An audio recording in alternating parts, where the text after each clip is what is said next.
All right, so I've been thinking about this video for a while. Everybody's freaking out about the market. You got opinions flying all over the place. I can't walk outside with somebody's opinion hit me in the freaking head. I'm not going to tell you what's happening with the market. I'm going to share with you all the different variables that play a part. It's not as black and white as people want you to think. I'm going to share with you as a business owner, here's how I'm thinking through things. Here's some of the factors that I'm watching to figure out what's going on. And finally, I'm going to tell you that based on all of this, here are the changes I'm making and the things that I'm being mindful to do. And hopefully, that will be helpful to you as a business builder yourself. Let's get to it.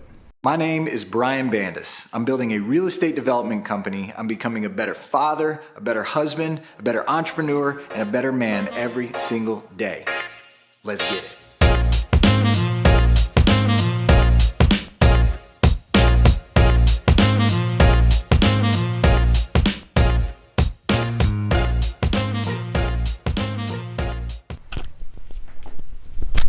Oh my gosh, who put that there? I'm so embarrassed. This is just all my deals that I'm doing. Sorry, let me get rid of that. Is this going to work? Nope. Okay, got a clean whiteboard. Now, I don't know if you guys have heard, but it's pretty widespread knowledge that is not to be questioned, that the sky is falling right now. Okay, so the market's changing.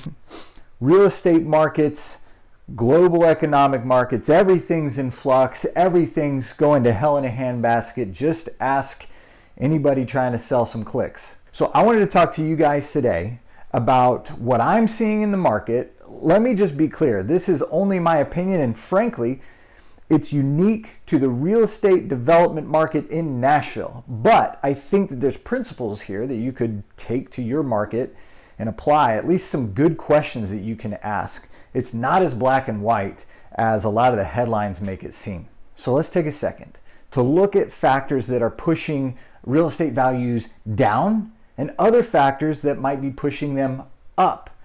I can't tell you which of those is more powerful, who's going to win, is it going up, is it going down? I'm just going to give you some things to thinking about and share with you the things that I'm thinking about.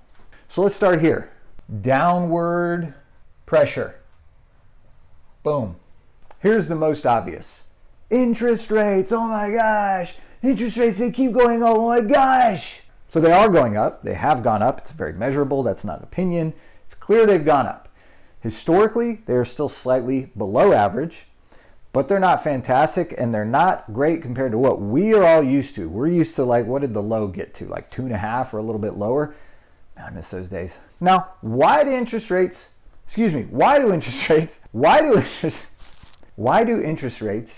push prices or values down? Here's why. Everything comes back to supply and demand in real estate. Everything, okay? Interest rates go up, housing becomes more expensive or less attractive, and buyers move out of the market. Potential buyers move out of the market. If I had 20 people looking to buy my house yesterday, rates went up, and either half of those people decided they don't want to buy anymore because they don't like these rates, or they can't spend as much, so they're still buying, but they're spending $100,000, $150,000 less, and my house is no longer an option for them. You see buyers leave the market who are no longer interested in buying right now, and so that brings demand down. Supply, if at that point, let's pretend stays the same, demand goes down, then we've got slightly less valuable assets. The second thing I'm hearing is recession. Guys, there's a recession. Watch out. People are very dramatic about this, especially in the media. And I'm not having the whole MSM conversation right now. I'm just saying the media in general, their whole deal is sell copies, sell clicks, sell headlines, and they got to shout recession. The interesting thing about recession to me is that half the time I've seen any sort of recession on a large or small scale, it's somewhat a self-fulfilling prophecy. Part of the reason we're going to experience a recession right now is because everybody's yelling recession, and then everybody's getting scared because they think everybody else might be right, and so they're tightening up and they're saving. They're going to stop spending because they're scared there might be a recession, and because of that, there's going to be a recession. Who doesn't love a good self-fulfilling prophecy? Next, you have slower sales timelines, right? And part of that, this is a little bit of a chicken or the egg conversation, but once the cycle's going, we have this slightly lower demand in comparison to supply. And I'm gonna get to Nashville in a second. But if you have this slightly lower demand in relation to supply, then things are going to sell a little bit slower, okay? And when things sell a little bit slower, you start to see sellers, especially those who are in a hurry for one economic reason or another, lower their prices because they got to get that thing sold. So you see them lower the prices, everybody looks around, they go, prices are going down. And this creates more downward pressure on our values. Another factor is lenders tightening up. Now this is an interesting one because I'm seeing both. I'm seeing a lot of commercial lenders saying, we're not sure we're going to give out construction loans for people to keep building. Well, that comes in the other half of this conversation.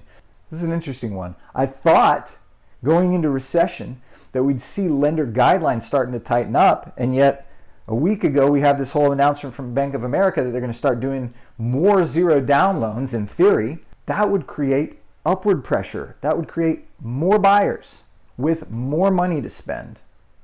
When I first outlined this, before that happened, it looked like lenders were tightening up, like they were slowing down, like they were trying to be more conservative in their underwriting. That would create downward pressure because that would mean slightly less buyers. A few more people aren't going to qualify, or a few more people, they qualify, but maybe they've got to put a higher down payment down and they can't do it. That would create downward pressure. So that's something for you to keep an eye on. What are lenders doing? If they keep rolling out zero down options for people, that's going to put more buyers in the market, higher demand, higher values. Another factor that I'm seeing as a developer, and this is what I want to speak to, not just the real estate market in general, but if you are an investor or developer like me, so you're out there trying to do deals, here's another big factor I'm seeing. Everybody's yelling recession, everybody sees all this, interest rates, da-da-da-da, and so there's this fear around real estate in general, and I'm finding it to be slightly more difficult to find investor partners. Not that bad, but a few people are going, man, I'm just not sure about real estate right now at all in general. Now I would want to say, you got to consider the market and you got to look at the deal. If I told you I got a lot for free, you still wouldn't be interested? Okay, so then the answer is you can still buy right. You can still find a good deal. So you got to look at the market you're in. You got to look at the deal itself. You can't write off real estate as a whole any more than you can write off investing in stocks as a whole. You just can't do that. You got to look at the individual asset. Okay, so those are some downward pressures on real estate values and on potential real estate development opportunities. We do a little wipe in here, and then we're going to look at some upward pressure. So this reminds me a little bit of the whole for every action there's an equal and opposite reaction type of thing. For all the scary stuff we're hearing, there's actually some upward pressure on values depending on where you live. So let's take a look at those. I'm not sure I'm smart enough to find all of the upward and downward pressures. I'm not an economist. I don't have a degree in that. I actually don't have a degree in anything. But here are a handful that I know are there, that I'm seeing, that I'm considering when I think through this, what's happening and what should I do. Upward pressure. So here's the first one that came to mind. I'm reading all this stuff, hearing all this stuff. Oh my gosh, the market's going so bad. All the big builders are freezing. Well, what does that tell me? If we're going back to supply and demand, if demand stays here and supply goes down because all these big shots stop building, well then heck, I want to be the little guy who provides for some of that demand. So all the builders and developers pausing because they're scared, that's upward pressure. That means less supply relative to demand. The second one, and this is unique to where you live, and if you're not an agent, you don't have experience as an agent, then you need to partner with a great agent, which I teach in my Deal Architect course. You need to check it out right here, okay? Then you need to talk to an agent who can help you read this. And the general rule of thumb is that roughly 6 months worth of inventory is considered a balanced market. So if I'm building in Franklin, Tennessee, where I live, and we know that 100 houses per month are selling, and there are 100 houses available right now, I've got 1 month of inventory. If there are 600 houses available, then I've got 6 months of inventory. It's called the absorption rate. So in Nashville, we still have a historically low inventory. We still have, call it a month and a half of inventory. That's a lot more than like 2 days of inventory, which is what we were dealing with for a while. So it feels maybe like this slower sort of buyer's market. It's not. It's just a less extreme seller's market. So for me, one of the biggest things I'm looking at is months of inventory. How much do we have? Am I going to be edged out because there's 6 months of inventory and I'm going to sit and never sell? Probably not. In Nashville, and you need to look where you live and where you're trying to develop. In Nashville, we've got a month and a half of inventory right now. Still pretty seller friendly. The other thing to know is that historically we are still in a massive housing deficit.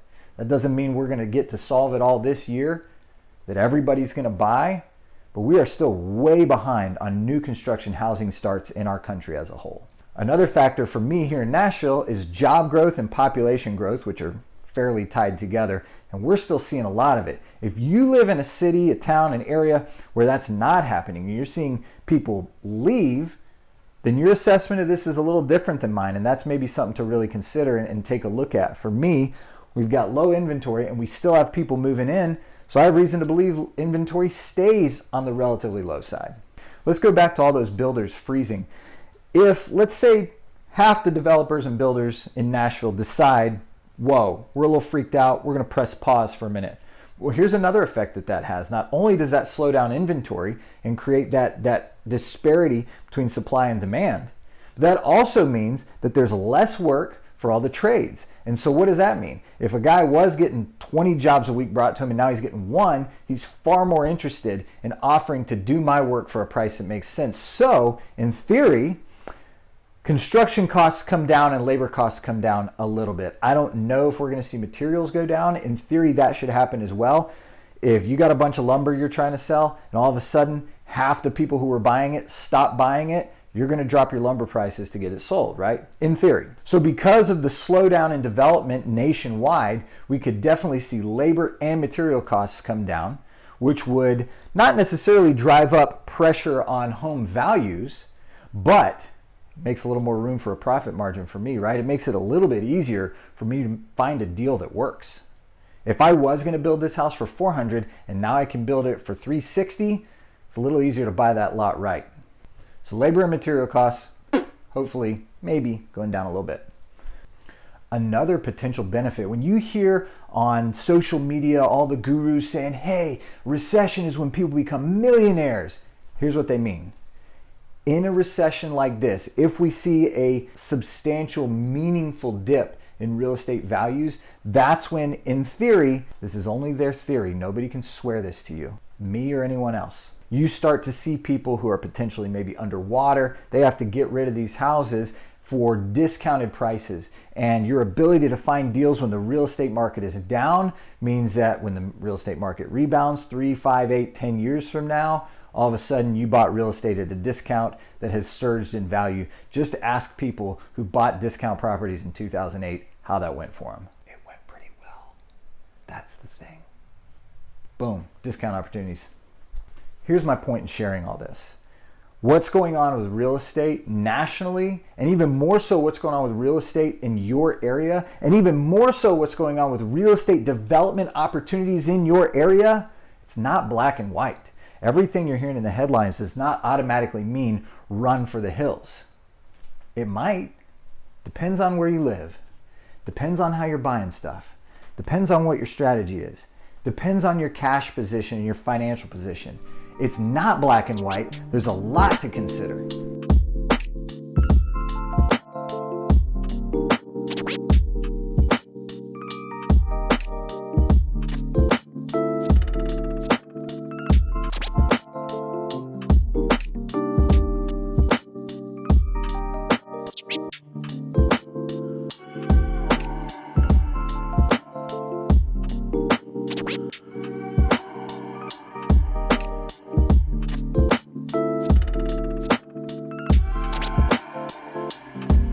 So if it's not black and white, then what the heck is a boy to do?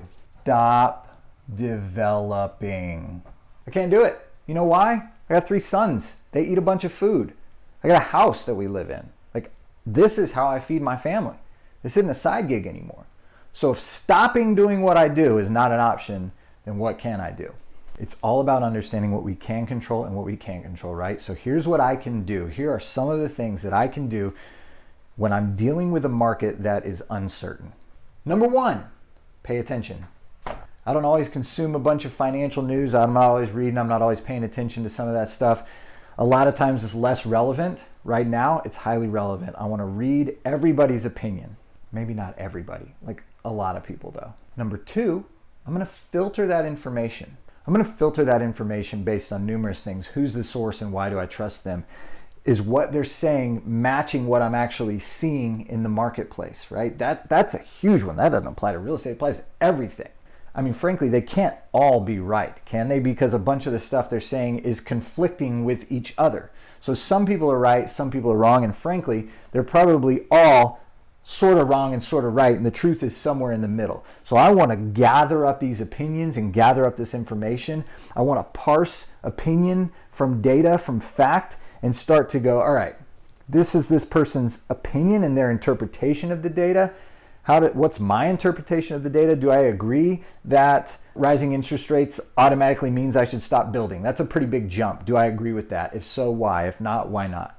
There's no way that they're all right though, because they're conflicting. So I have to decide which information to give what amount of weight. And number 3, and this is probably the most important, be honest with myself. No rose-colored glasses. So this is a tough one for me at times because I'm very optimistic in life in general. That typically serves me well. I was dumb enough to go start a business, but I have to be careful that I don't become so optimistic that I'm not willing or able to see the reality and go, hey, interest rates are going up and that will have some effect, right? So for me, I have to consistently ask myself, am I willing to be honest with my answer to this question?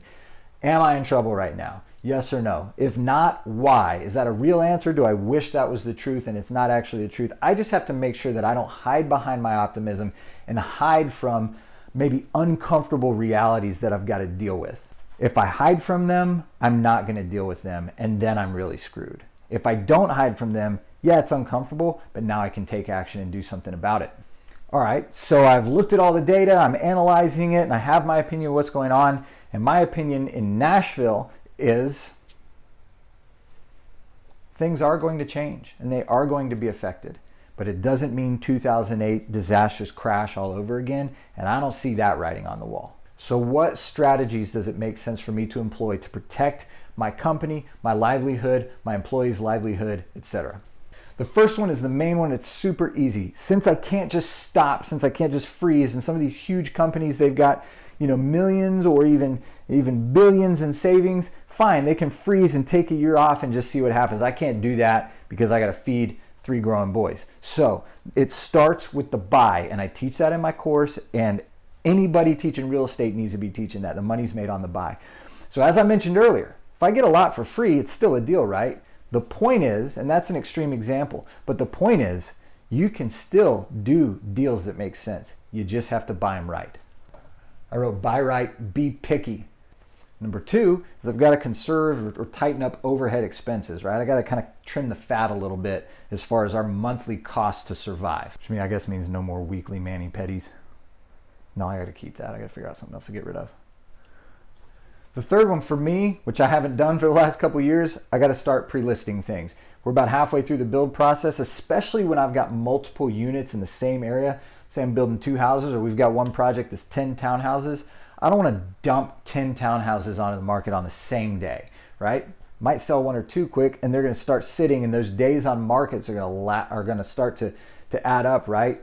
So I want to pre-list and stagger my listing of units that are together. And last but not least, and I learned this from my best friend Alex Helton, shout out, he's in some other videos where I basically quit his team like a jerk and started this company.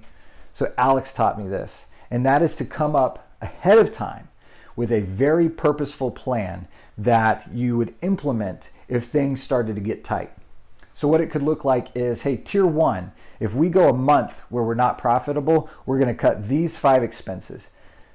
Second month we're not profitable, we're going to cut 5 more or 10 more. That applies to business and family. If you're a married person, I highly recommend you talk to your spouse and you guys come up with a plan together, so there's no panic if things start to get tight, and there's no resentment when we decide to get rid of the mani-pedis that I love every single week. And I'm not mad about it because we knew ahead of time that this was necessary to survive through this type of time frame. I don't really know what to call that, so I just put recession plan, I guess. The point is, don't wait until push comes to shove and you panic. Don't wait to panic and react. Instead, plan ahead. At some point, things aren't going to go as you like them to go, and so you have a plan in place that says, oh, We've already made these decisions when we were thinking clearly. We went 1 month, it wasn't profitable. Here's where our money's at. Here's the things we're going to cut. Oh, we went 2 months. Here's the things we're going to cut. 3 months. Here's the things we're going to cut. At some point at the end of that, I'm freaking driving for Domino's, still getting my mani-pedis, but my wife has to give them to me. All right, so that is a lot of information, but those are my thoughts on the market, and here's what I want you to understand. There's no headline, no journalist, no friggin' podcaster, no YouTuber, no other developer in another city who can tell you the answer, because there isn't a right answer. There's not one correct answer of what's happening. It depends on the city you're in, your business, your cash position. So you have to learn to take in the information and to evaluate it. I hope this was helpful in that respect. All right, wow, that was a lot. Listen, the point is not to hear me saying that the market is or isn't going to do this or that. The point is that I don't know. You don't know. Whoever else you're watching on YouTube or wherever, they don't know. They can make educated guesses and inferences. The best thing you can do for yourself is to continue to learn how to read the market and how to monitor the market. And when you see things happen, take note of how they affect your market. Be honest with yourself. Don't make assumptions. Keep an eye on things. It's an interesting time we're in right now. Another quick note on the Deal Architect course, because I know I mentioned it. I know I mentioned it in the video today. First of all, there's the link. All right, listen, if you are serious about real estate development and learning real estate development, I wholeheartedly believe there is not a better resource. Yes, I make money on it. That's on purpose. And the goal is that you would make money by watching it. If you're not serious about development, you think it sounds cool, but you're not sure yet, don't spend the money on Deal Architect just yet. Check me out on Instagram, watch what I'm doing, see if you like it. Take your time and decide if it's a worthwhile investment. If you do decide that you're serious about development, this will walk you through it step by step, no question, best possible way to learn how to do it, aside from having a one-on-one mentor. If you've gotten some out of this video, you love real estate investing, love real estate development, and you love talking about building businesses, then hook me up. One of those, one of those, one of those. See you next time.